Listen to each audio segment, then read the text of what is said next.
Hello guys and welcome back to this channel, where today guys I'll be showing you how to make a Google form public. Now guys, the first thing that you of course need to do is go to docs.google.com/forms and you'll be greeted by a screen like this. Now when you did that, you just need to go and log in with your Google form account. So basically what you need to do is go and log in with your email. But if you of course do not have an email, you can of course go and create it and then go and log into Google Forms. Now guys, that we got that out of the way, let's see what we actually have in front of us here. So guys, as you can see here, we have the official first page of the Google Forms. Basically, what you can do is go and create your own form by clicking on Start a New Form here. Then guys, your form will be popping up like this.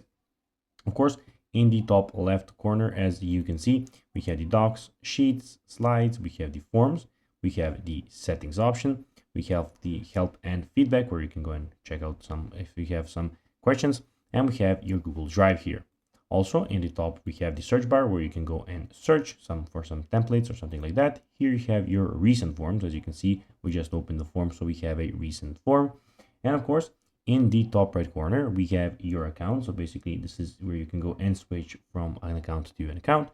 And here we have, of course, as you can see, everything about Google that it has to offer. Now guys, let's see how you can actually go and make Google Form page public. Well, to do so guys, you'll need to go and click on the top right corner where you can go and copy the page, get the print of the page. You can go click send where you can go and send it to people and make it available.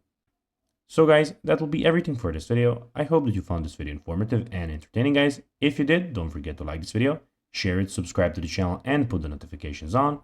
And guys, as always, I'll be seeing you in the next video. Bye guys.